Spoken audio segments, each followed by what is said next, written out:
and I probably made like $3,000 in 3 days. And I was like, okay, bro, this is my break. Like, that's it. I made it. Like, I'm done. Bro, I kid you not. The third day, I went. It was Father's Day. I never forget. I went to my job. I dropped off everything. I quit. I go to the city that weekend. They told me I can never do it again.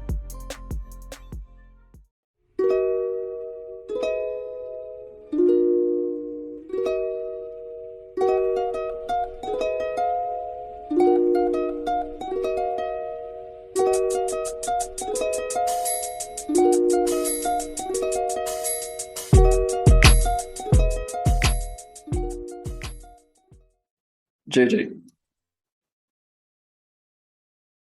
kicked out of at 18. What were the dots in your life that led up to that point? That led up to getting kicked out. Yeah, The thoughts you said? It was that you said thoughts? the dots. The dots, like the roadmap leading up to it. Okay. Um, for me, man, I was always like that ambitious, like I want to be an entrepreneur, trying to go in that direction. And so I always had a decent job. Like out of high school, I was working for a private jet company. I was probably already making like 60 grand a year at like 17 years old. And I was always just trying to find some type of business idea, something to do where I can make money working for myself. And that's all I wanted to do, right? I was like really early, like to that money Twitter stage. I was really early seeing all these guys and they were talking about working for themselves and all this stuff. And I was like, all right, I got to do that. And so I tried two things. Okay. I tried to start an app. It was called Swole Mates. It was a concept of Tinder for gym partners, but not to go on dates, it was to go to the gym and it would match you with like a gym partner. You go together, all that stuff. I made a commercial. We got a developer, all this stuff. I probably burnt all my savings at like 18, 19 years old. And well, at 17, 18 years old, not 19, but like it still led up to 19. But anyway, try to found the app, did not work out well. And then I also tried it's not gonna really make sense, but I don't know if you've seen this before, but you ever seen on YouTube where like you hang from the bar and you hold it for like 2 minutes and you win like $100? Have you seen that before? You know what I'm talking about? No, I've Okay, so never it's like seen. a challenge that you would just hang from a bar, and if you hang on to it, you get paid for hanging on for like 2 minutes, right? And so I lived in New York at the time. It was probably 30 minutes from the city. And I literally brought that to the city and I would charge people $20 to do it. And if they hung for 2 minutes, I would give them $200. And I probably made like $3,000 in 3 days. And I was like, okay, bro, this is my break. Like, that's it. I made it. Like, I'm done. Bro, I kid you not. The third day, I went, it was Father's Day. I never forget. I went to my job. I dropped off everything. I quit. I go to the city that weekend. They told me I can never do it again because I'm charging people. You're not allowed to charge people. You can only ask for a tip. You can't charge anybody. So there was no consistent flow of income there. So I lost one of my one of the best jobs I probably could have had at 17. And I went into this rut, man, where like I knew the app was failing. I wasn't making any money. And I was like, Jesus Christ. And so literally at this point, I was probably just sleeping on the couch at my dad's house like all day. And one day I just came back home and he gave me like literally like an intervention, bro. It was like my whole family sat me down and they were just like, this is why you're a piece of shit. This is why you're not doing shit. This is why you're a failure. And this is why we don't want you in the house. And he basically said, like, I could stay here. He's like, but you have to be out of here by like 7 or 6:30 in the morning. We don't want to see you sleeping here. And then I just was like, you know what? Fine. It's cool. And I just remember leaving so angry and be I wanted to get revenge by being successful because of them. And I felt like I wanted to be successful to shit on them, which was the worst mentality to have. But I don't want to go too far into the story because that's basically you asked how I got kicked out. So that led up to getting kicked out, and that's how I got kicked out. If you want me to continue past that, I could, but that's basically how it led up to that. And but it was the best thing that ever happened to me, if I'm being honest. How? How was it the best thing? Yeah. I was thinking about it this morning, believe it or not. I was sitting down having some coffee and I was literally thinking about a tweet that I was going to tweet today. And it's something along the lines of like, you should want whatever you fear to happen to you. And it's just the fact that like the worst thing that could have possibly happened, the worst things that can happen to you are what develop you to being the best person you could possibly be. Because then realistically, like think about it, like fear is technically a flaw, right? So if you're afraid of, not having enough money to pay your bills, the flaw there is that you don't have enough money to pay your bills and you don't have money. That's the flaw. Like, you're broke. And so the fact was, I went to my lowest of the lowest, which was the worst thing that could have possibly happened to me was get kicked out. Like I had nowhere to stay, like nothing to do. Like my mom, I was sleeping on my mom's floor. She didn't have a bed. It was nothing. And but it developed me, man. It developed me to like it was the work in the moment. Again, like this is something that they practice in stoicism, right? If you know what stoicism is, it's philosophy, Yeah. like like don't delay the lesson. And in the moment, it fucking sucked, bro. It sucked, but there was such a big lesson. And I kid you not, Anwar, by maybe 7, 8 months later, I was living on my own. I was making more money than I ever made in my whole entire life. Like it was everything I could possibly ask for happened after that. And so it's like whatever that comfort is for you. So that comfort of just being able to sleep on the couch and not give a fuck and not care is what kind of slowed me down. But then getting kicked out was a kick in the ass to be like, hey man, like go do something. And in the moment, again, it wasn't like that was his intention. And to this day, my stepmother and my dad still apologize for what they did. Still, because they're like, it wasn't the right course of action.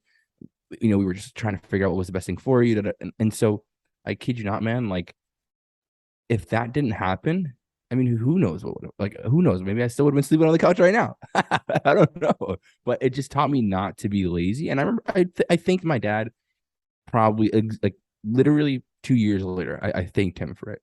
And I remember him crying like a fucking baby. And it was just like, look what you created. Like, you created the best thing you could have possibly done for me. So how can I not thank you for it? So that's how it ended up being the best thing, man. I kid you not, man. It brings emotion to me all the time, bro. I still get emotional about it, bro. But it's like, for what? Because it was a good thing. It literally was. But I'm almost appreciative about it. I seriously, like, I almost appreciate the moment. And I talk to my girlfriend about it all the time, where she's like, she remembers sitting there in the car with me, like, yo, it's gonna be okay. But I just remember being like, nah, fuck them, like, fuck that. And I had to change my whole mentality, my whole perspective, and that takes time, man. That takes time because realistically, I've seen it where plenty of people will be, how the fuck do you see good in this? How is this a good thing? They'll be in a similar situation. I'll still get messages on Instagram from people like, hey, I'm in a similar situation. I fucking hate my dad for this. Like, wow, how do you see good in that? Da, da, da, da, da. And it's just, you have to not delay the lesson. The lesson is in there. You just have to understand that there's going to be a positive outcome no matter what. And that's it. Does that Alex make sense? Hormozi, Alex Hormozi says negative emotions should be used. If you have anger, use it. If you have sadness, use it. I'm sure you've heard that Yeah. before. Do you think raw anger, raw sadness, raw negative emotions should be used directly, or you need to break them down and kind of understand them first Mm. to be able to propel forward? That's a great question because even I'm pretty sure Jordan Peterson as well here, and he says become a monster, but a controlled monster. And if you can't control it, you're just the monster. You're not a controlled monster. And so in this case, I do think because Hormozi is speaking from a place of experience. He's speaking from because again, I know he said that his dad neglected him, and he because again, it's like the trauma. I literally heard him say this today. He was like, yeah, you can your uncle could have raped you for 6 years, sure, but like who cares, right? You're gonna let that trauma stop you from completing what you want to do in life. He has control, so like use it as leverage. And then so I if you don't have that mentality, you don't see that perspective, and you can't control that yet, you don't understand why or how to leverage it, then realistically you're just going to be lost. So I do think it's important to kind of break it down and understand how it can be used as leverage. Because if not, I mean, realistically, like at the end of the day, you'll start to get some progression, right? You'll use the raw sadness, the raw anger, like it's like the gym. You'll use it for some progression, but then it'll only take you so far because then once the emotion outweighs the leverage you do have, you're gonna fall back every time. So I do think it's worth breaking down and understanding like how and why, and then from there, I think it's worth using. Do you do you think there's there was like a tipping point where you had to kind of weigh your emotions? Was there a single event where you weighed your negativity and positivity to be able to move from pure anger, pure monster to a controlled monster?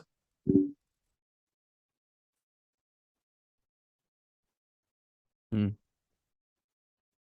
I always look for those moments. I always try to like grasp them if I can.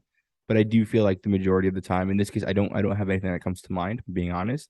But I do think it's just a consistent compilation of what you've done. And then over time, you don't know when, you don't know how, but it just shifts into that controlled state. Right. And so it's like the consistent. So using that, like, so I got kicked out and I used, again, I leveraged the fact that I was sleeping at my mom's house on the floor. I didn't want to stay there.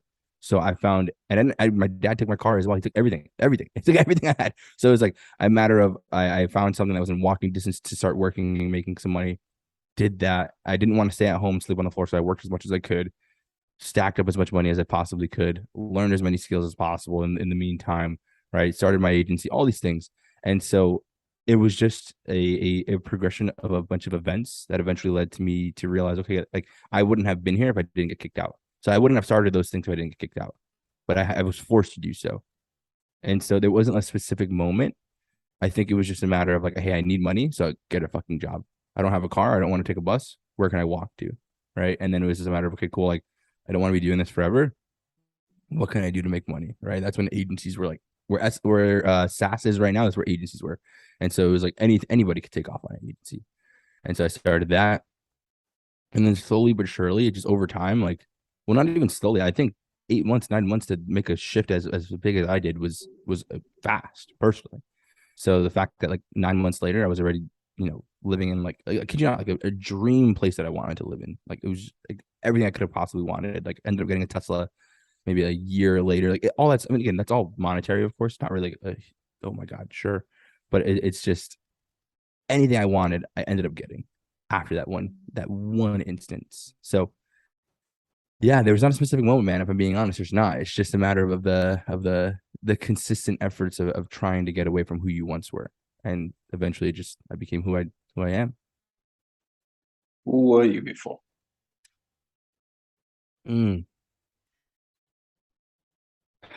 I think, and I think a lot of guys can agree to this. I think I was more ego driven than anything, right? I think a lot of new entrepreneurs or a lot of new guys to this space will say, hey, I know I'm going to be successful. I don't know how I'm going to get there, but I just know there's this thing about me. I feel different.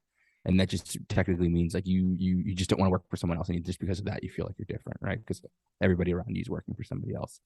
But again, you don't have any skills. You don't know how you're going to get there. It's all just ego. And you just think that, hey, like I think I'm a little different. I'm a little popular. I'm kind of cool. I can make this happen. And so believe it or not, I always say this.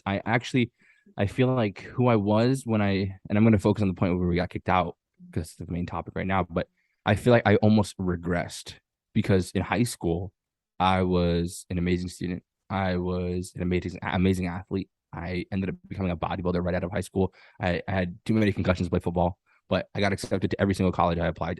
I could have went anywhere if I wanted to. Decided not to go that route. Just wanted to focus on making money. I was a bodybuilder. I competed at 17, 3 days after my graduation of high school. I was in insane shape. I mean, I kid you not, like so focused, so determined at such a young age. And I kid you not, I'm telling you, Anwar, I regressed. And that's the sad part, is that from 17 to like maybe right before 19 or right before 20, I took steps backwards. I got in the worst shape of my life.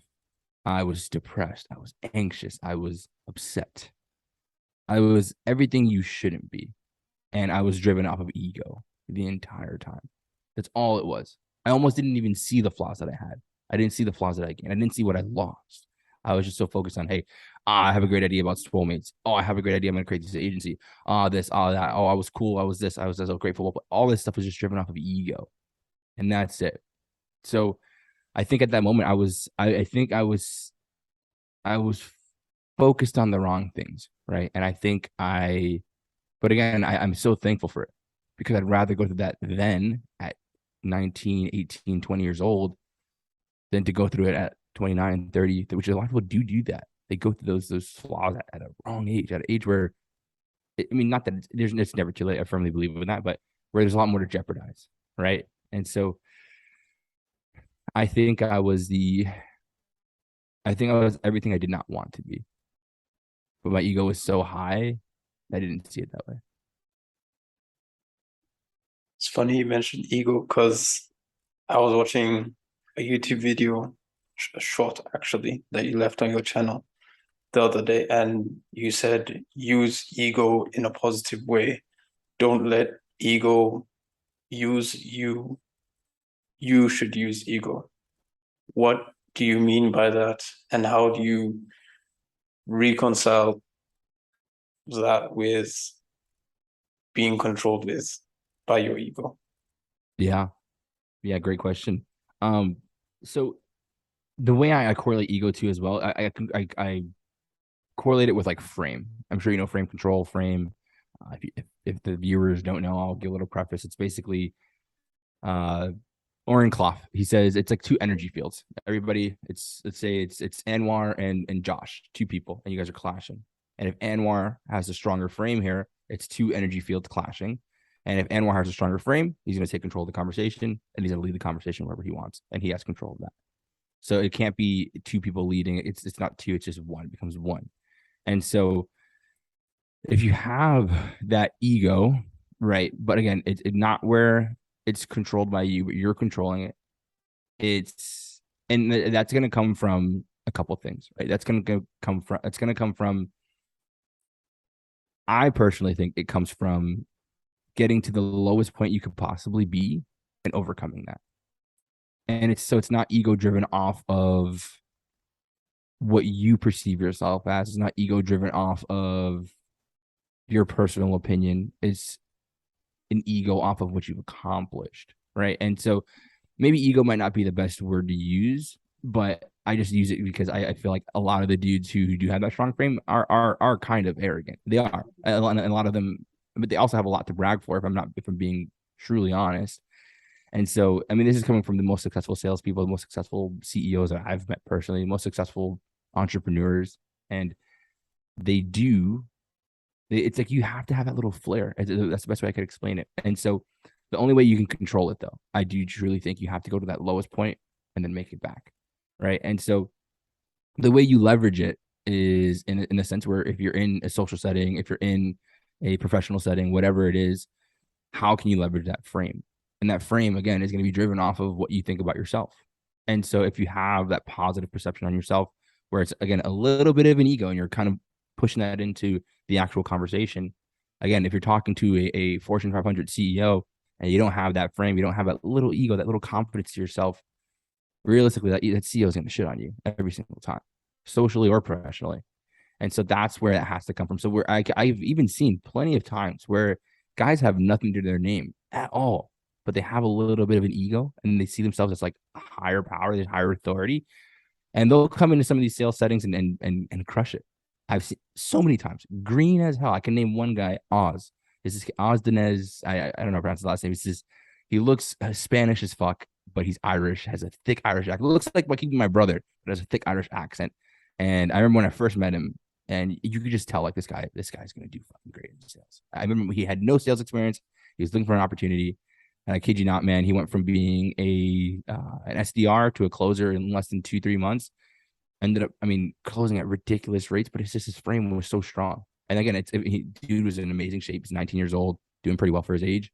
You're gonna have a little bit of an ego, but if you can use it as leverage, I'm telling you. And I think that's, again, I don't know what he's been through, where he's been, what it's done, but he leverages it really strongly. And so if you don't control that, what then happens, or what you cause eventually, will end up being imposter syndrome. I think that's just from, you have this high perception of yourself.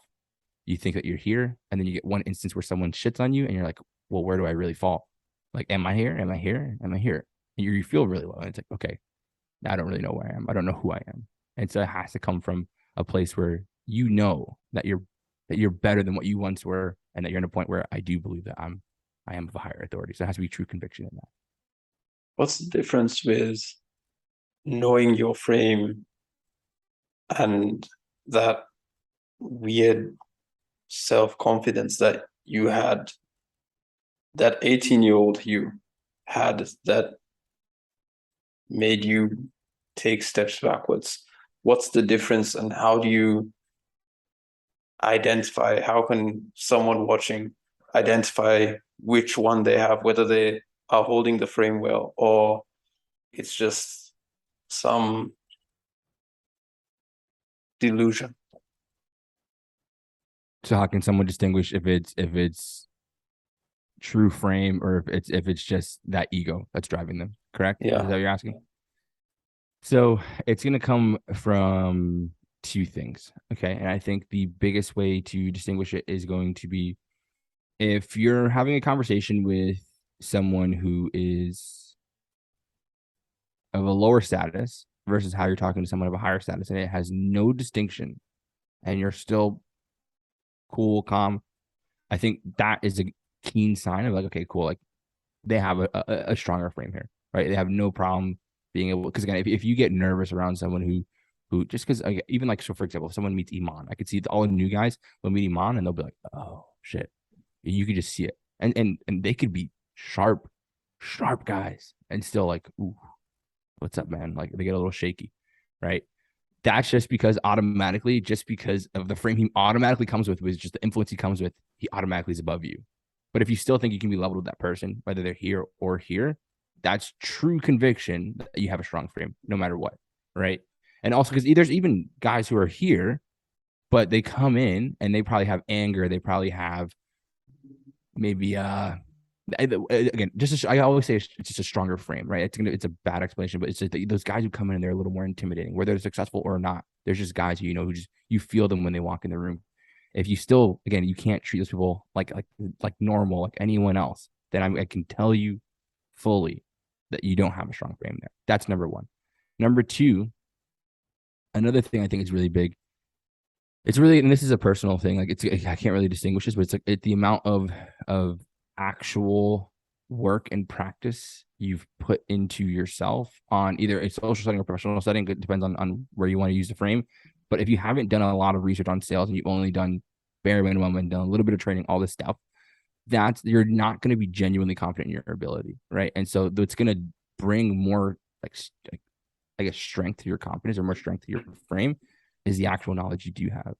And so only you personally know how much you've done or haven't done, how much experience you have or don't have. And so I truly always say, like, over time, if you just fail, and you fuck up, you get rejected, right? Whether it's again socially or professionally, realistically, eventually you're just going to end up having a stronger frame because you need to.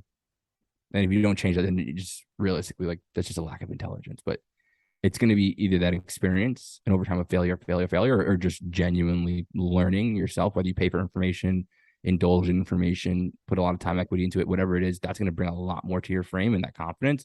And it's not going to be that false ego where it's just like, hey, like, I know I'm fucking good looking. I know I'm smart. I know people respect me, whatever. It's going to be true conviction that you know what you're talking about. And then secondly, it's just, again, like, this is going to be, which kind of goes hand in hand, but it's how you treat the guy who's here and the guy who's here, and there should be no difference. And again, however that happens, whether, again, that can be from the learning, that could be from just, again, constant practice, experience. It could just be something that we're like, okay, I just genuinely have no emotion connected to who this guy is and what they do, and that's it. If you can remove emotion, that's probably the biggest key as well. But again, how you perceive yourself is going to be the biggest thing that will help you succeed or help you fail in whatever you're doing. How you perceive yourself. Hormozi has a quote where he says, confidence comes from having a stack of undeniable proof. Outwork your self-doubts. Very true. How does that relate to frame control for people who have no stack of evidence? Oof. That's a good one. That's a good question. If they have nothing, which I think this is very, very true, that a lot of people will have close to nothing or maybe very little and think they have everything. And that's the problem with a lot of people. They're just not patient. They don't want that delayed gratification. I think people need to learn to accept that they're not as good as they think, that it's okay. They have to understand it's okay to suck. I think that's the biggest thing. A lot of people are impatient. And I think this is the problem that a lot of social media leverages. A lot of these, sometimes a lot of these groups are good and bad. They're great and bad because they're great because you can learn, you can meet other people, you can connect. But when you see all the other people who are showcasing success, right? Because a lot of it could just, I'm a firm believer, like anything you see on the internet, like just decrease it by half, like literally, because you just don't know what you're looking at. You don't know what's true, what's not true. Like I've seen people where like, oh, 20K a day, and realistically, I mean, it's like a 2K deal. They made that a 12-month contract that say I only got 2K up front. You know what I'm saying? Whatever it is. So, I think for this, it's really just a matter of understanding, like, hey, I'm gonna suck in the beginning, and it's okay to suck. I have no skills, but accept that. If you can accept that and just go through the experience, right? Because I think a lot of people they try to rush to goal 100, and if you can go from step 1 to step 2 and understand that there's gonna be progressions behind all of this, it's like walking, man. I mean, you got to be patient. You did not know how to walk when you were born, and it's not like you're like, oh, I'm gonna run after I learn how to take this first. I'm gonna start running. It doesn't happen that way. You have to be able to suck, and however you go through that experience, right? Whether it's you become, I mean, what I did literally, which was probably the most dumbass thing to do, was I created my agency. I got one deal. I quit everything again, right? I did it once. I did it twice, and I quit everything, dropped everything, and got my first sale. And then from there, I fucking sucked. I got one sale. I literally just probably got lucky. And what I ended up trying to realize was like, okay, like I don't know why I'm not getting these sales, but what's going to happen is I have to accept that I'm not that good at what I'm doing. And so I thought I had a lot of skills, right? I tried to create the app. I learned all of these things on marketing per se. And, but I didn't have any sales skills. And so what ended up happening was I had to really just realize, like, okay, if I want to make money, I have to either learn how to do these things over time, or I'm going to fail through all these calls and figure out how I can do better every single time. And then what ended up happening is, well, look, I am where I am now, you know? So I guess it ended up doing, it serving me well. So, just accept knowing that you're not going to be good. That's the best advice I can give. Was there like a mindset that got you from where you were at 18 to where you are now? Yeah. I think it's true conviction that I knew where that I was going to eventually be here. True conviction. I mean, I'm telling you, I've been dating my girlfriend 10 years, bro. You can ask her. I remember at 16, 15 years old, we were sitting at a diner, and I remember telling her, like, hey, I don't know what it is, but there's this thing inside of me where I know I'm gonna be so successful that there's not gonna be a concern. Something like that. I didn't say that. It sounds so corny right now, but said something along those lines. And I was like, what? I basically said, if you want to leave me now, you totally can. We were probably already dead in 3, 4 years. And I was like, if you want to leave me now, you totally can. Because I just know that there's gonna be a time where I'm gonna be working ridiculous hours. And if I can't give you that attention, that's gonna piss you off. That I'm telling you right now. Like, I do not want to jeopardize that. I swear to God, at 14, 15 years old, I remember saying that at a diner in the parking lot, like just out of nowhere. It's just this thing just overcame me. I just knew it. I don't know what it was. And then from there, it was this true conviction, this true conviction that I knew I was going to make it somehow, some way. And the thing was, it never smudged, no matter what. It never went away. It was never like a, oh, fuck. Even when I took steps backwards, man. When I took steps, I remember getting 3 refunds in a week, man. I remember I not even knowing how I'm going to pay my next fucking rent bill, like ridiculous stuff that would happen. And it was just a matter of true, genuine conviction. I truly believed that no matter what, I was going to do it. And to this day, like, I mean, I'm not 100% where I'm at, where I'm not 100% where I want to be. I'm sorry. But still, there's this true conviction that no matter what, it's going to happen. And so it's just a matter of time. And that's it. And if you can have the undeniable conviction that you're going to do that, right? No matter what it is, there's nothing that'll stop you. How important was she to you on your journey?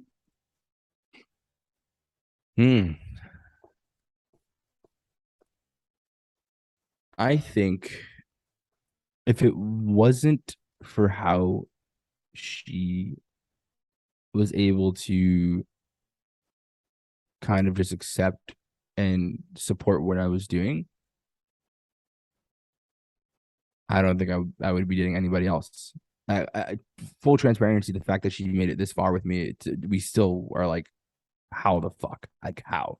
Because the amount of times that I've gone through, I remember at one point I was doing these street interviews, right? Because I was in this in between in my life where I didn't know if I wanted to be a savvy entrepreneur or this comedian, funny guy, right? And this is again around the 18-year-old age. This is around the same time.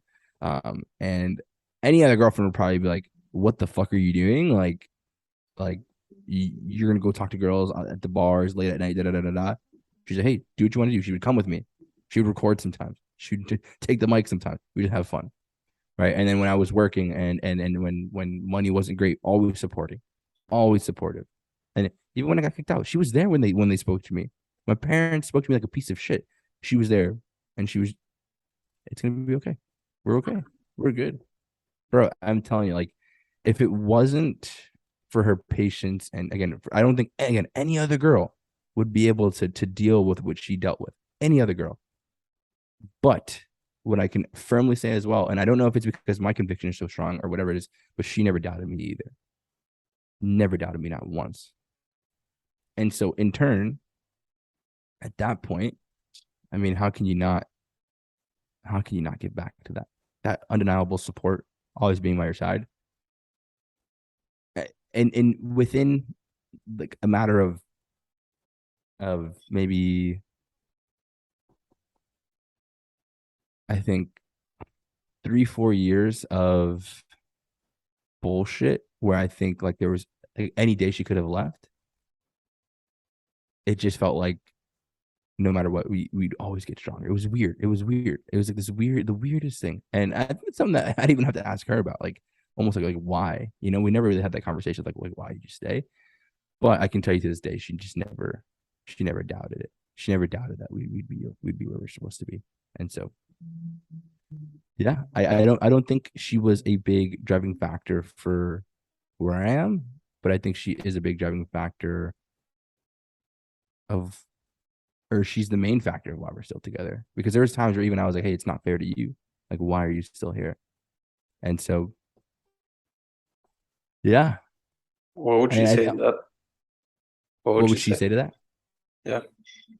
When you say, why are you here? So for her, she is the kind of person where she needs just minimal attention. Right. I think a lot of women do need that heavy, like I want all of you all like all the time. And she's like, hey, like if we just go to the gym together and you spend like one weekend, a Sunday, we go out to eat, whatever it is, like I'll be totally fine with that. So minimal requirement of attention. And so which is rare, but I do think also, I mean, granted, against 10 years at this point, I do think if this was like maybe like 3 years in and this was a situation, I think a lot of other women again would leave. But I think we're at a point in our lives where we've seen so much of each other and we know each other so much that she understands and respects that, like, hey, like, okay, like, well, if this is how life's gonna be, right? If I'm gonna be, taking care of damn near everything, right? Like it's like then I have to let him do what he has to do. And so I think we both understand kind of, and I don't want to sound wrong, but like what our duties are in the relationship, right? And so, because she can totally work if she wants to work, right? I mean, by all means, she can work if she wants to work. And so, but I have no problem, like if she, like does not want to, like, okay, we could figure out how I'll take care of everything. It's fine, right? Because I mean, we don't want to have kids till later, so it's not like we have a kid or anything. I do have a French bulldog though, best fucking dog in the world. And so like I think Seen him like when on you your get to point, stories. yeah, you see him all the time. But I think at a point where like because I think both of our goals, right, is like when we have kids. I mean, I know for me, like I don't want to lift a finger when I have a kid. I don't. I want to be like my goal in life is literally to be the best dad ever. I mean that genuinely, and if that means like giving that undivided attention all the time, I feel like okay, like I have to accomplish everything I need to now in order to do so later.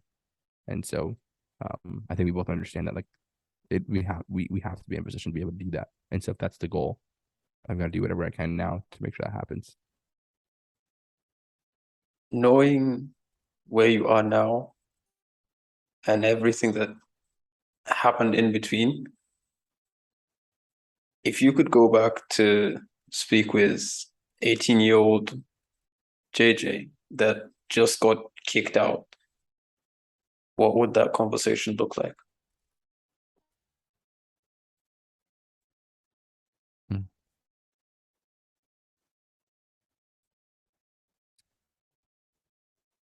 I think it would be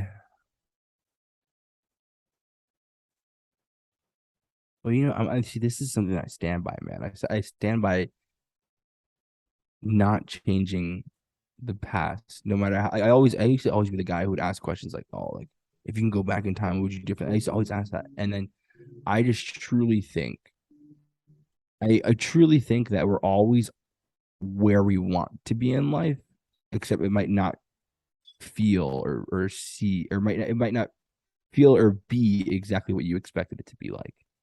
And so I think the only things I would mention, the only things I would say is really to be a little more realistic.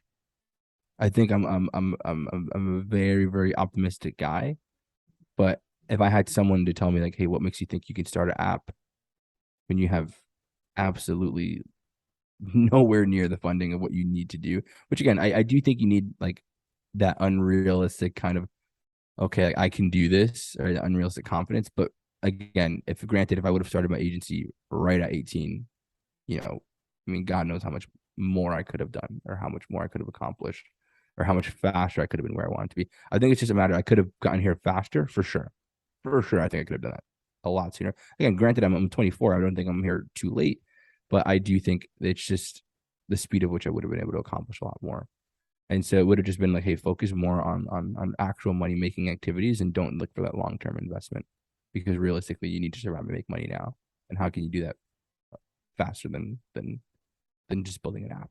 I would have at least done that, and I would have at least I would have saved a lot of money too, and not fucking just blow a bunch right out of the gate.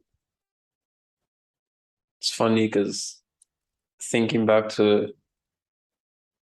my life and my childhood with my parents getting divorced at 8 and all the teenage anger and blaming everyone that happened.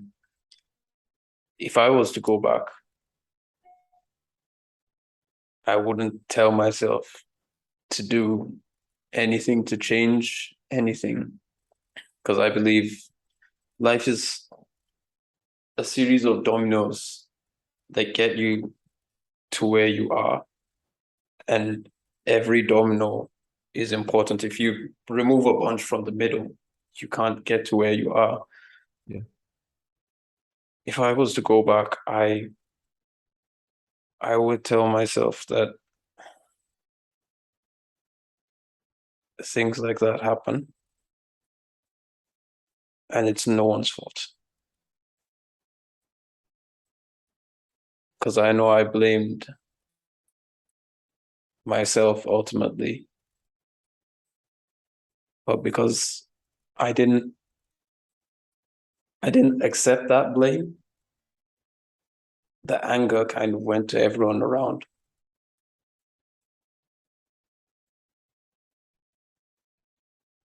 Is there anything that you wish, or maybe not wish, but would have liked yourself to understand earlier?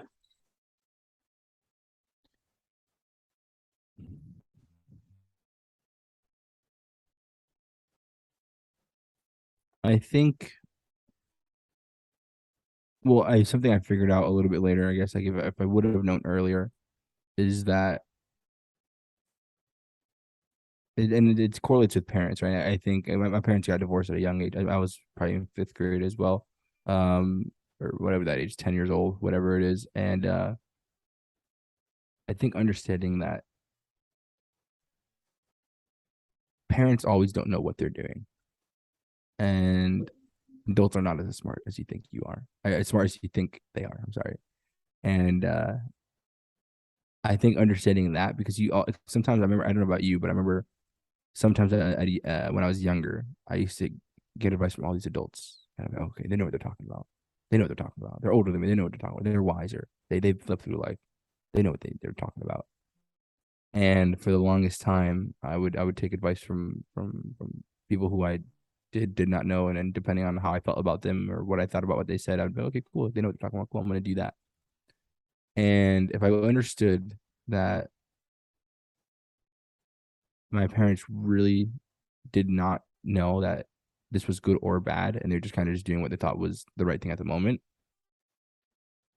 I think I wouldn't have been so angry in the beginning as well, for sure, for sure. And I think definitely, it would have definitely changed a lot of the decisions I did make, especially like with in conjunction to like leaving so early, or because I had a lot of people just tell me, hey, do what you want to do, do what you want to do, right? Versus like, hey man, like, don't you think you gotta be able to make some money in order to survive? And then not just take a leap of faith. Again, not saying I would change anything from what I have done, because again, I agree with you 100%. I do think that everything does happen for a reason. And it brings you to exactly where you want to be right now. But I think if I would have just taken a step back, I would have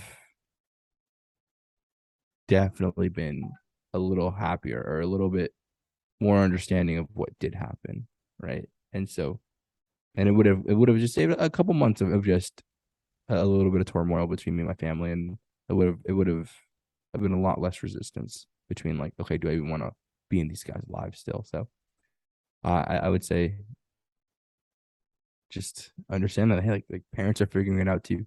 You know, they're human. They don't know everything. Adults as well, both. How did that anger translate for you growing up? Well, full transparency, Anwar. I mean, I wasn't really angry at my parents for that. I think I was I think I was pretty. I don't know if this is optimism or what it was, but my mentality was, hey, am I still going to be able to see the both of you? And they were like, yeah, totally. You know, they weren't together, but I mean, as long as I could see both of them, I was still positive about it. My sister, on the other hand, I mean, it ruined her for years. And I tried to understand. I tried to understand, like, how can she be so affected by this, but I'm not. And I genuinely think it just came down to the perspective or the mentality about, okay, like, okay, is this divorce really the worst thing ever? And I kid you not, I mean, I can't remember a day in my life where I was truly angry about anything else that was not caused by myself. If I caused something like for example, I know I was the reason why I got kicked out, and eventually I ended up like realizing, okay, cool, like I have to take full accountability for this. And I was kind of frustrated with myself because I wasn't in a bad situation with my dad. Me and my dad were super close growing up, so I just felt like I was at fault for what happened there a little bit, right? And I was a little angry at like my actions and how I treated it. And so with the divorce and stuff, I didn't really have a lot of anger growing up, man. I did not. I mean, yeah, I guess people would expect it, or almost like they're almost like supposed to, but I was super optimistic, bro. I remember they told me I was having some ice cream, and I was just like, okay, cool. Like, if I could see both of you guys, like, yeah, I don't really care. That was it. So I'll be honest, I can't really answer that question because I just wasn't angry. You mentioned Stoicism before, and there's a principle of Amor fati. I'm sure you've heard of it, Of the course, love of didn't happen fate. to you. Yeah, happened for you. And looking at that and some other Stoic quotes regarding accepting and loving everything that comes for you, was there ever something that happened in your life where you had to tell yourself, Amor fati? Yeah, definitely. I think definitely. I do think I do think a lot of people should live by Amor Fati. Number one, I think Amor Fati is one of the best sayings in the world. And I literally had a viral video talking about it. It was didn't happen to you, it happened for you. And personally, I think an example was my mom was always so critical and so, what's the word? Just overprotective, I guess you could say. And I was an amazing football athlete. I played not football, it's like soccer, but it was football, like American football. And so I was great at football. I could have played it anywhere I wanted to. I loved football. And I think I didn't, again, the more fati I didn't realize in the moment. Again, I wish and um at that moment though, I kind of realized, I remember I didn't realize right away because me and mom got into a huge argument where she's like, "Hey, you're not playing college football at all." But I remember a couple of weeks before my bodybuilding show, I realized, I was like, I wouldn't be here if my mom didn't tell me not to play football. Okay. And I wouldn't be so passionate about this. And I literally started my agency off of gyms because of all this. Like everything, it all correlated to the fact that my mom didn't want me to play football. And in the moment, it was like, fuck, Jesus Christ. Like, I want to do this so badly. And it's probably like, I think it was like 6 weeks later, I was just like, man, like this is what built me. And so I think it's such a hard thing though to realize in the moment though. Like that, the more to really, really like to getting in a car accident and be like, oh, more fati. Like it's like shit. Like really, like how can I do that? How? But I do think there is good in absolutely every single negative moment, every single thing, every single. I remember my girlfriend crashed my Tesla, bro. She crashed it like probably like 2 days before my birthday, and I had it for maybe a month or 2 months. I don't even know. And I just remember being like, and for some reason, I wasn't mad. And first, I just remember saying, I remember her being like, yell at me, like, "You're not mad at me, like, what the fuck?" And I was like, are you okay? Like, and I think it's like you take all these things for granted sometimes, but it's like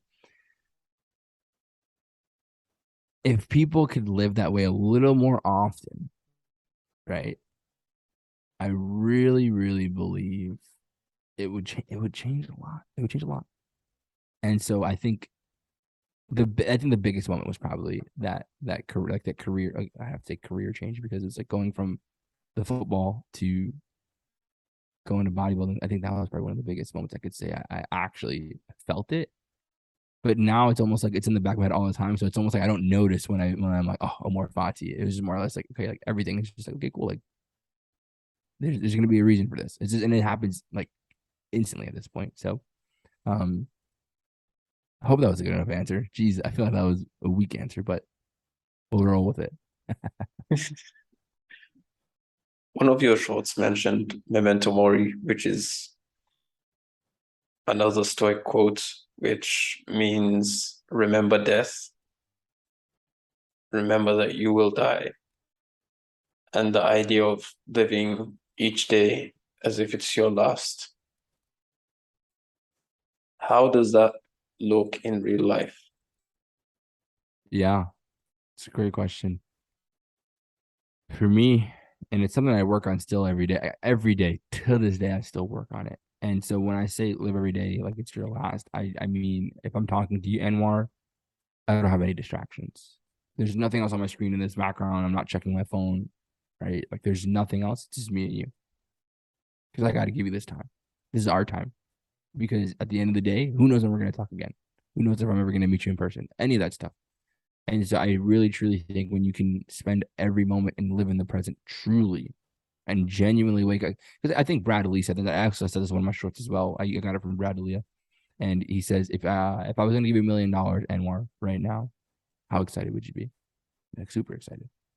I'd be ecstatic. And it's like, okay, cool. And if I gave you $1 million and I told you you couldn't wake up tomorrow, how happy would you be? Would you take it? I'm like, fuck no. Hell no. What? No, I'm not touching that money. That's like, okay. So then it shows that waking up is definitely worth more than $1 million. So how come we don't wake up excited every single day? And I had that, oh, hit me like a fucking truck when I heard that. I was like, oh. And I kid you not, Anwar, I think this is gonna sound so funny, but I'm almost so excited to go to sleep and so excited to wake up. And that's ever since I was a kid. I just genuinely love life. For the longest time, I used to have so much anxiety up until like about 2020 about dying because I was so genuinely happy with life. So happy. And at this time, I wasn't doing super well with my agency. I wasn't doing well with, it was just kind of like, I was just living life. But I was so happy with life. And I'm always so happy with life. And that's why I was so afraid to always be like, oh my God, if I die, what's better than this? How can life be better than this? I love everybody. I'm happy with everything. And it's just like now I kid you not. I used to always say when I was a kid, I used to hate sleeping. And I mean, obviously I know how valuable sleeping is, but it's like almost like I'm always, bro, I wake up probably the same time every day, maybe like anywhere between 5:45 and 6:15, and just jump up automatically, boom, and it's just like I just to be able to wake up, and I'm just okay, cool. Like, what are we doing today? Like, what can we do? And luckily, I've gotten to a point where like I've tried and done enough in life where I truly think I found what I'm passionate about. And that sounds, again, I think there's almost like a negative connotation around passion at this point too, because like you're not supposed to, passion projects don't make you money, whatever it is. But I genuinely think I'm at a point where like helping people, build stuff for themselves and build careers for themselves, and doing the sales coaching and sales in general is something I'm truly, truly, truly, like I truly genuinely love. And I love what I do. And the fact that I get to do what I love every single day, the fact that I get to see my dog, the fact that I get to talk to people, and everything combined, it's like so genuinely appreciative. And it's not like an appreciation like, oh, I sit down on my bed and I thank myself every morning. Like, not like that, but it's just genuine, like where like I wake up and it's like I want to go for a walk. No phone, just appreciate nature, appreciate the outside. Right. And I'm genuinely not exaggerating. I could literally walk for hours and just love that. But for the longest time, again, like sometimes I think, and I'd be lying if I told you like there's not like stages where you go in and out, right? Where you become a little more selfish. I think this is something that I've realized recently as well. People become so selfish and tied into what's driving one thing usually. So like what's driving me financially, what's driving me sexually, what's driving me in my social life, whatever it is. And you'll focus so much on those one things for on that one exact thing for a couple weeks, and you'll start to notice like, okay, like now I'm a little far off of what I used to be doing consistently. I'm not appreciating life as much. I'm not being as present.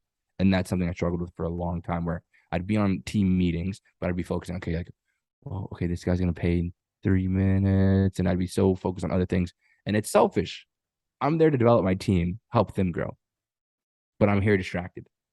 That's not Memento mori. Because at the end of the day, if you truly thought like this was your last day, realistically, all these things can wait. It's not about truly being like, okay, like I need to love myself, I need to hug myself, I need to say thank you for everything, and tell people how much I love them every single day. It's really just being present, being here in the now. Because yesterday is dead. The future, it's not promised. It's not. People think that we were invincible. Oh, I'm gonna be 79 years old. Like, bro, how do you not know what's like? There's so many years between 79 and now. Like, anything can happen. And I think it's not about fearing it, but it's just, again, being in the now. And I think people are we have so many distractions, so many screens, so many it's things that can just you have here, you have your iPad, you have TV, you have your everything. There's so much things that are so accessible, but it's like focus on what's going on right now. Even your thoughts. Think about it. How many times? I mean, I'm not saying maybe a lot, but I'm pretty sure you can remember a couple times where you'll be at a party, you'll be at a dinner, and then maybe you're like, oh, yeah, I want to be working. What am I going to work on? Or maybe it's like, oh fuck, my bank account's not where I want it to be, or my this, my that, and you're just not present. I remember, like, oh my God, I could tell you a story. I don't want to go on a tangent here, but I kid you not. On my 22nd birthday, my mom took me out to dinner. My mom, my sister, and my girlfriend, and my little brother. And we're all sitting there. They're all talking. And I kid you not, Anwar, it was like I was looking so far into the future at that table because I had just gotten 2 requests for a refund. And it was my 2 biggest clients asked for a refund. It was around like COVID time, so I understand like we had to cut margins, and I was just freaking out because that's never happened to me before, right? I wasn't doing great that month either. It was just like oh my God. And I just was not there. I was not there. And that's not Memento Mori, bro. That is, and that's where people need to disconnect. They need to discard that anxiety from within them. Because realistically, what happened? They got the refund. I still survived. It's like we were okay. It's just, but you're so tied into that in the moment. And that's the thing. A lot of people need to practice just removing that. So I hope that's a good example there too. I hope that makes sense. But yeah.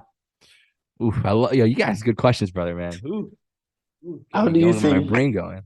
How do you think? Because when you think of like Memento Mori, live as if it's your last day, and with death being, I'm not sure, but I think it's like the top three fears of people, which maybe it's because I'm religious, but I don't fully understand why death would be that scary. But with death being that scary for people and thinking that it's going to be your last day, how does that kind of balance with the idea of being present and enjoying the presence and that fear of death?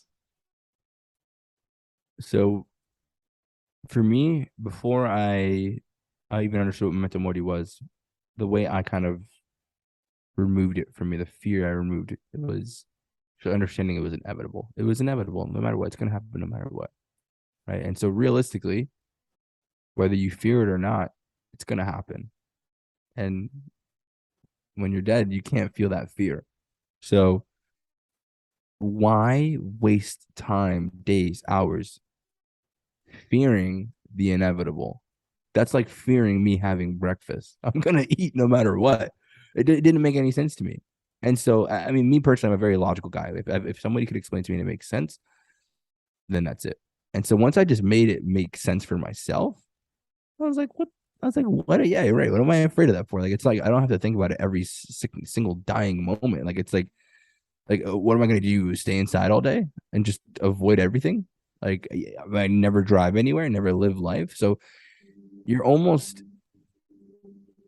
ruining your life by loving your life in that point, right? Because if you love your life so much that you're afraid to die, and you do, because realistically, I mean, I look at it like this: every day we go outside, every day we do everything. Okay, I survived. I survived Saturday, May 8th. I survived. Like that's it. I didn't get hit by a car. I didn't get poisoned. I didn't trip over and hit my head. Like nothing. I survived. Right. And so if you look at it that way, and it's just like, okay, I'm in survival mode every single moment, every single day, then bro, you're just gonna live in fear for the rest of your life, like for the rest of your life, and that's not a life you want to live. That's gonna. I'm telling you, you can't cherish life that much to then fear everything. It's just not how it works. And that's why I always say like this is going to correlate back to so many different things with yourself, right? Like how can you expect to be successful if you're living in fear of like of this of that, right? Like if you're afraid of I don't know birds and you're just going to never go outside and never face that fear. I think people are just too afraid to they're willing to give somebody else control or something else control instead of facing their fear. And that's just a huge issue I've noticed with a lot of people. So I just think realistically, man, is you have to understand it's inevitable. It's inevitable. It's going to happen, especially for someone like yourself. You're religious, right? And I mean, I'm pretty religious myself. And whatever somebody believes in, I think people have to believe in something in order to kind of remove that as well. That because again, if say for example, you believe that it's just darkness and you're falling asleep for the rest of your life, but you hate sleeping, of course you're going to fear that, right? And so I'm not saying that you have to force yourself to believe anything, but I do think everybody comes to either they're raised in a religious family and they're convicted by the conviction of their family, right? Because I mean, it's almost like a sale. It's a transference of belief, right? And so if you truly believe in this and you can speak to someone else who's either oblivious or doesn't know or just doesn't believe in it in whatever you believe in, but you can convince them enough to a point where it's like, okay, like what does this guy know that I don't know? Then you can get them over the line, right? Or whatever it may be. And now if you believe that on the other side there's good, then I don't think you could ever live in fear. So I do think believing in something does help a lot. But I also do think you can't force yourself to believe in anything if there isn't reason for you to believe, right? And so I'm not so sure how you became super religious, right? If you had a moment where you transitioned, you had a moment where you're like, okay, cool, like actually, like this is real, or more or less you're raised into it. I think that's a big factor as well, right? Because a lot of people just don't know what they believe in, and that's what scares them as well, because there's uncertainty about what's going to really happen. So I think that's a big factor as well. I think because I was raised in my religion, but I was raised in a way that I wasn't just raised in, you're this religion, that's it. I was raised in a way that I grew up learning more and more about my religion and what those beliefs are and why we hold those beliefs. And I think that helped in understanding the world around me. How's it like for you? With religion, With the way you viewed life compared to childhood, starting off and the kind of inserted beliefs, if that makes sense. okay, so from okay, so when okay, I think I get what you're asking. Um, basically, how did my beliefs change from like when I was a kid where I didn't really know what to believe in? Is that what you're asking? Essentially, Yeah.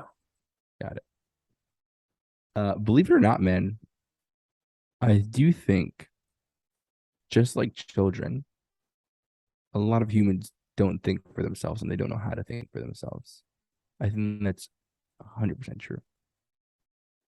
Because as a kid, I mean, you're more easily manipulated. Yes, you're more easily inclined to believe anything you hear, right? I mean, think about Santa Claus. How many kids in the U.S. or I think it's mostly in the U.S. because sometimes like guys in the U.K. are like, bro, fucking Santa, what the fuck? But like in the U.S., a lot of people just believe in the Tooth Fairy, Santa Claus, all that, and they're easily manipulated, right? And because their imaginations are huge and they believe in all this stuff, but it's not much different than an adult because what I've realized is it's just a little different. So kids don't know what they don't know, and they listen to the person that, for whatever reason, right? Because they don't know how to really express. They don't know how to express, or they don't understand what they're feeling and why they're feeling it. So the person that they feel is the most cool, the person they feel is the one that makes them feel the most safe for multiple reasons. It could be like, oh, like, hey, like, I think my brother's cool because he's fit and he's this and he's that. But realistically, it's just like the kid wants to be like his brother. He's his role model, whatever it may be. So he'll listen to his older brother, whether the whatever he says is right or wrong. Like, oh, I'll curse when you're doing this. Give the middle finger. That all that stuff. He'll believe whatever he says, and so they'll get manipulated no matter what, and listen to whatever they say, right? And so, in this case as well, I don't think it's that adults, and as you grow older, I don't think you're as easily manipulated. No, I think it's you can be manipulated regardless. Still, like right, if with strong marketing and strong like psychological marketing, I think you could still be manipulated. Though it's just not as easy as a kid. But what I noticed is a lot of humans, when I say they can't think for themselves, I mean it in the sense where people will say what they think the other person wants to hear versus what they really want to say. People don't know how to say no. People will try to start a conversation on what's going on and what's current versus something they really want to speak about. And so, in turn, the fact that people can't think for themselves, I think it's what created a lot of this, like, what's the word? Like, it created a lot of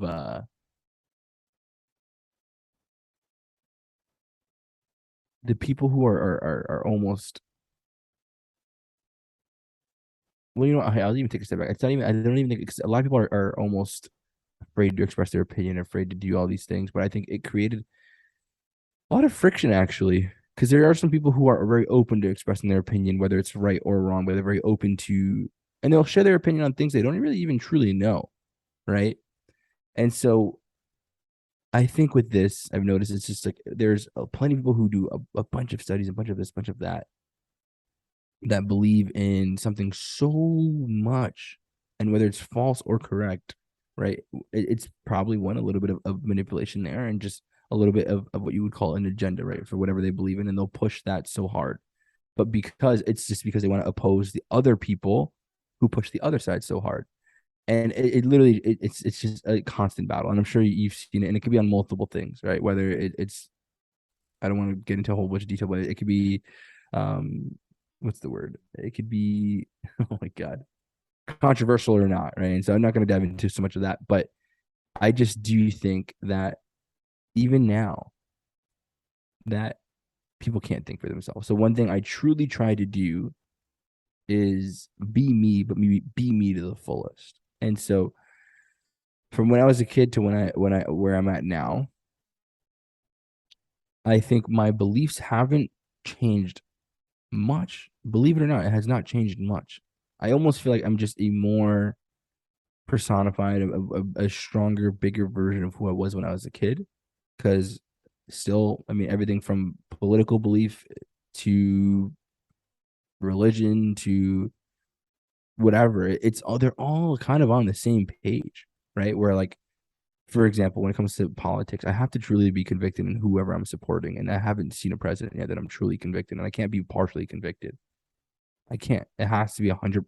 I have to be willing to give this guy money, give this woman money in order for me to actually be like, okay, I'm going to support this person.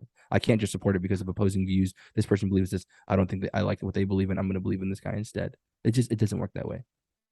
And so people think that they have more power by doing so, but realistically, it's false. And so I think in this case, a lot of what I believe in is just genuinely true conviction on whatever it is, right? Or whatever it may be. So it hasn't changed much. Like a lot of like what I believe in and what's kind of changed. It's not much of a difference, and that might sound kind of weird and wacky. Even saying it kind of sounds like what, but I'm being honest. I don't think that I've truly changed. Like, I don't think I've truly changed my belief because I think people change their beliefs for an outside source, and they change things for whatever reason. But I don't think it's like unless something has truly happened to you where it's like, hey, I am never going to use an iPhone because it blew up in my hand and I have a bad experience with that. But then it could also just be fear of that. So I think there's so much that goes into it, and I know I'm going all over the place, but I'm just full transparency. I don't think I've changed too much as for my beliefs and what I've thought. I mean, obviously, I don't believe in Santa anymore, but I think I've always stood true to myself, if that makes sense. And I hope that kind of answers the question because I know that was a little bit of a ramble rant right there, but I hope that makes sense. Definitely does. Whenever I speak with highly driven people, I'm always interested in what is that driving force, and the more holistic driving force, not from a religious point of view or anything, but the more selfless side of things, the less ego-driven side of things. What makes you want to go to where you want to go? Yeah, I mentioned it earlier. It's my true goal in life is to be the best dad I could possibly be. Right. And even now at this point, I don't know what that means. I don't know what that is. But I do know to be the best at something, you have to give it 100%. Okay. And if I can't give my undivided attention to my child when that does happen, then realistically, how can I be the best? And it's whatever my definition of the best dad is, right? And I noticed you can be the best dad to your ability, you can be the best dad you could possibly be, right? If you're working 10-hour shifts, you come home, on your kid's birthday, you bring them a little cake, whatever. Like you could be the best dad of your best of your ability. But to be the best dad I ever, in my definition of the best dad ever, I'd have to give my undivided true attention to my child. And so I want to put myself in the best position to do that. And so that means I have full control of my time. I have full control of finance. I have full control to do whatever possibly is. Because I know something I know from every single parent I've spoken to is that when a kid comes into your life is now dedicated to them. up until they can live for themselves. And so that's my true goal here, is to be the best that I can possibly be, because I know that's going to be a bigger portion of my life. And then after that, whatever comes after being a dad, maybe it's a grandparent. I mean, I don't know if it's going to be being the best grandparent I can be, but whatever comes next will then come, right? I know I want to be. I have all these goals and aspirations on a professional side, right? To be whoever I want to be. But I always think that people don't think about what truly matters here, which is the time you spend on this earth with the people that you truly care about, right? Because I think people always say, "Oh, I'm 30 now. I wish I can go back to being 20." Right? I'd give anything to go back to being 20. But if you lived in the moment and you lived in your present moment of 20, 21, 22, 23, 24, and you lived in that moment and truly lived in it, you wouldn't need to want to go back because you already lived it. You did what you needed to do. You accomplished what you wanted to do.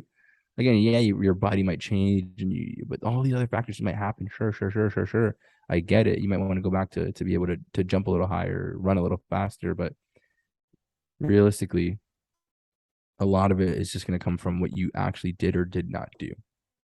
And so, at this point, man, my driving factor, bro, is just to be that parent for the kid that does not exist yet, but that I know will be here. It's always interesting whenever I go for dinner with some of my dad's friends, and I would see these kids being raised by devices, and it would always motivate me more to be able to give my child, also whenever that happens, that undivided attention and be able to be there completely free, completely in control of my time, control of my location and my life, to be able to give that child what they need. Why do you feel a lot of parents nowadays are just throwing devices, iPads, phones into their children's faces? I think because people are selfish. I truly do.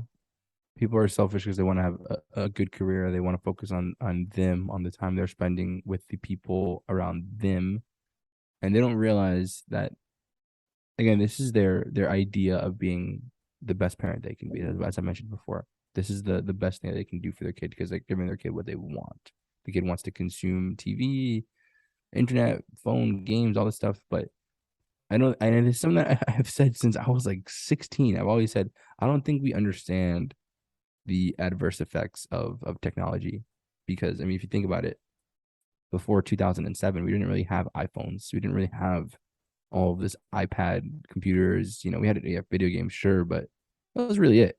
It's not like you jumped from video game to then your phone to slide on Instagram and look at TikTok to then, you know, fall asleep with your phone next to you. We didn't really do that. Like, you tried to sneak, our little, PSP in bed to play a little bit of video games before bed, and our parents would come find it. You play, PlayStation for 2 hours and you go outside. Like, I don't think that they understand to their full degree about what they're truly doing for their child, and the lack of social skills they're going to pertain, right? The social anxiety they're going to get, the reliance on just consumption. I see it everywhere, man. I see people bring huge computers, like setups to restaurants. I'm like, what the heck is going on, man? Like, I don't know, even if you know this, man. I mean, back in the day, I worked at 16 years old. My first job ever was at Abercrombie. And I remember like just working there and talking, folding clothes, hanging out. Listen, like, everything was just fun. But you go into stores now, the experience is not even the same. The people are on their phone at the cash register. People are on the phone while they don't even socialize. It's just not the same. So, and that's kids who are born in maybe 2005, 2006. Imagine kids born in 2020 and 2018. I don't think we truly realize how it's going to impact our society, impact our children, and these parents are doing what they think is the best. But again, I do think it stems from a bit of selfishness and not a realization of, hey, like I actually want my kid to have social skills. I actually want my kid to not be reliant on this iPad. oh, I don't, maybe just don't focus so much on you, what you're doing at the table, your conversation. Like your kid matters as well. And it's like, even though you might not be able to involve the child, whatever it may be, but I mean, come on, they're better off like trying to socialize or at least sitting there learning, like again, enjoying like something. Anything else other than that? I mean, anything else is better than that, in my opinion. I couldn't even like, I mean, whatever. I don't. It's my parents. What they used to do when I was a kid, like they would teach me how to use silverware at the restaurants all the time. That's how we would spend most of our time. And they'd ask me how school was, all this stuff. The thing is, it's a selfless activity to be able to include the kid and ask them what they've done, how school, all this stuff when you're at dinner with a bunch of other people. But realistically, it's like, okay, like is it this long-term adverse effect that we, who knows what's going to impact them, or it's just like what is wrong with, hey, maybe 45 minutes 30 minutes of the conversation is with the kid, and then the rest of the time we're talking with each other. Yeah, they might get a little bored, whatever, but like I remember falling asleep at restaurants while my parents were talking. Like who cares? Like just any alternative. I almost like, it's anytime I see a family with a child not with an iPad, it's almost like, okay, they're doing something right. Like they're going in the right direction here. And so it's like, it's almost like, I'm not that I frown upon it, but it's almost like at this point, like, I mean, how many times you heard like, oh, iPad kid, and you see the iPad kid, like it's becoming a real thing, and like you make fun of it, but like how can you make fun of something that we we know is bad? They said like we just don't know the and again, even iPhones, like we don't know. Maybe at like 40, 50 years old, who knows what the impact of actually having iPhones really going to put on us? Like, we just don't know. I really don't think people know. I don't. So, yeah. That have such a big opinion on that, man. That's like, ooh, that's a, yeah. These people are selfish. That's what it is. It's what it comes down to. They're selfish. They don't want to ruin their conversation. Why do you think that selfishness would come from a parent who themselves grew up in with a childhood without those gadgets, without that technology around them? It's because now it's so, the technology is so normalized. We do rely on it, and even as adults, again, how many times have you just see adults walking in the street just like this? Like they're just as bad as the children as well.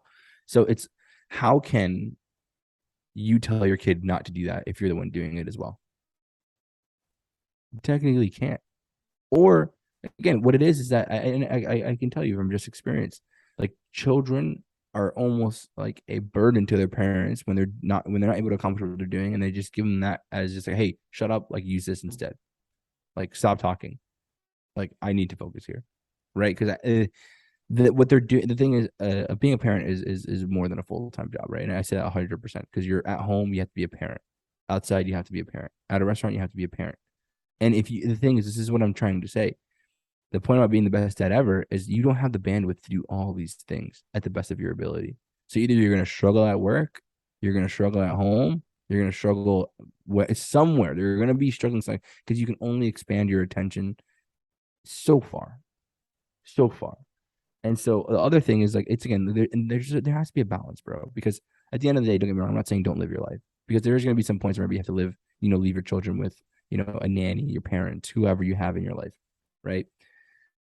And I think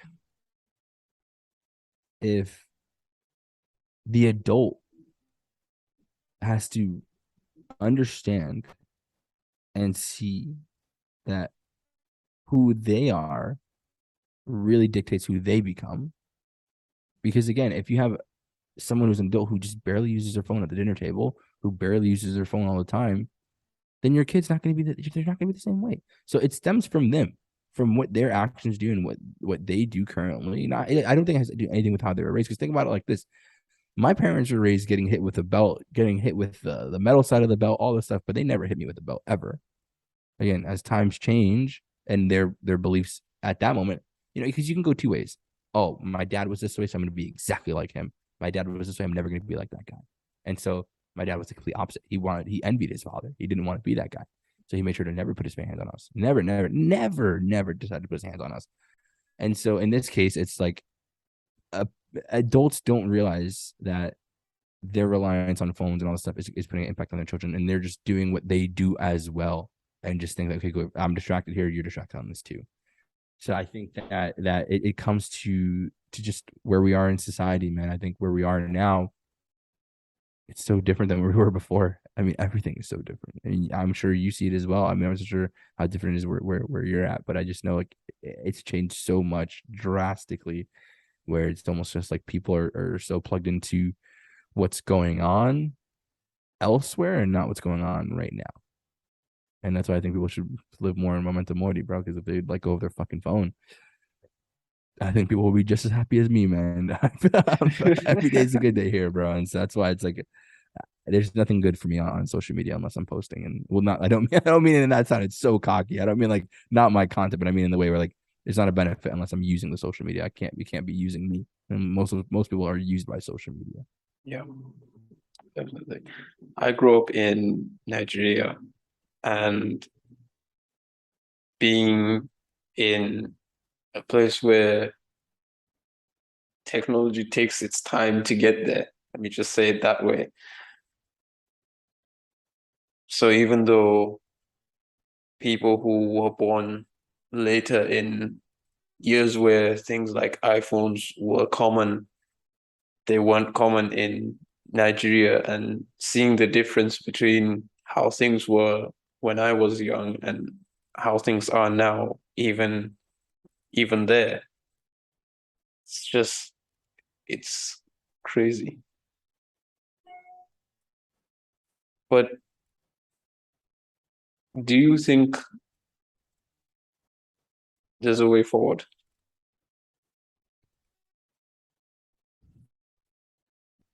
I think it's gonna come down to if they truly choose to change the direction of where they're going. It has to come from them, and it's either going to be two ways it can change.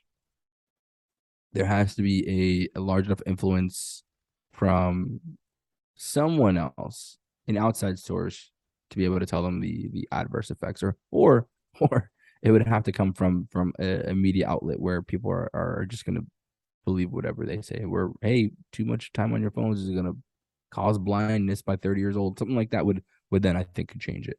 Or what I think would change anyone, anyone is your child bringing the concern to you, where it's like, hey, dad, you spend way too much time on your phone.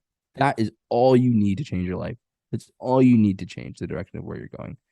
And so when someone who I think something that you created tells you that you have a problem or that there is a problem that has to be changed, I think it does something to you that no one can explain unless it's happened to you. And I'm not saying that from experience because I don't have an experience from there, but I can tell you from my father's perspective. I remember telling him, bro, you're a fucking procrastinator. It's just like that. I remember I was 15 years old. And I don't know where that fucking came. I don't know where it came from. But I just remember him telling me, like, oh, I'm going to get in the gym. I'm going to work out. I'm like, bro, you're a fucking procrastinator. And he's like, hey, you joined the gym that next day, bro.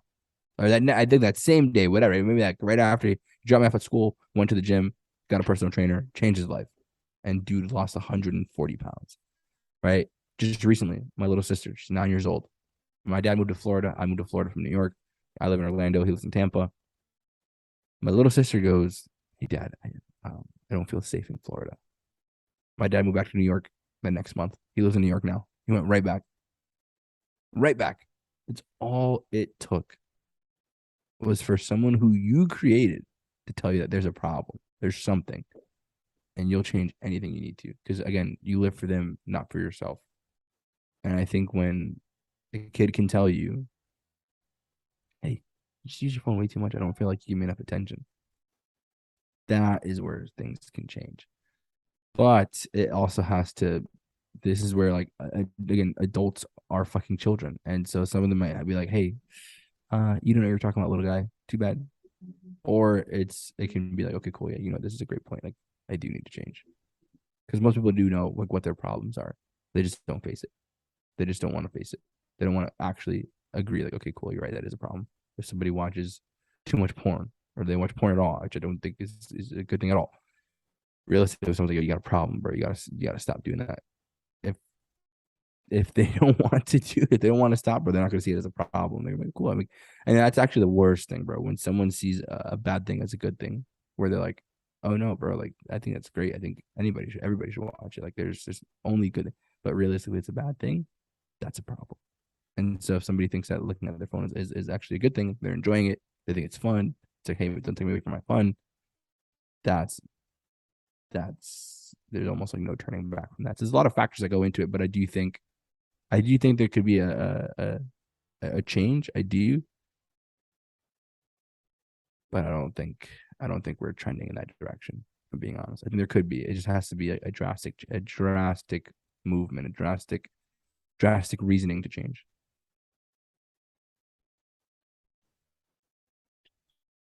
We have a closing tradition on this podcast where the previous guest and the audience ask a question to the next guest without knowing who that next guest is. Oof. So the question that we have from the last guest was, what's one thing that you want others to better understand about you?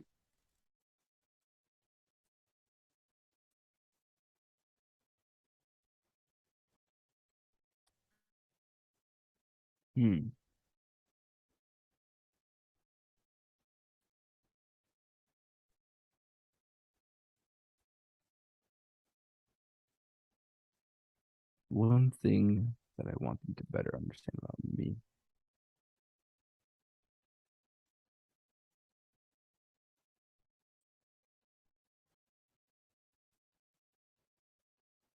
I want to give a good answer, but what's really a good answer? Right? So it's so opinionated. I think one thing I would say is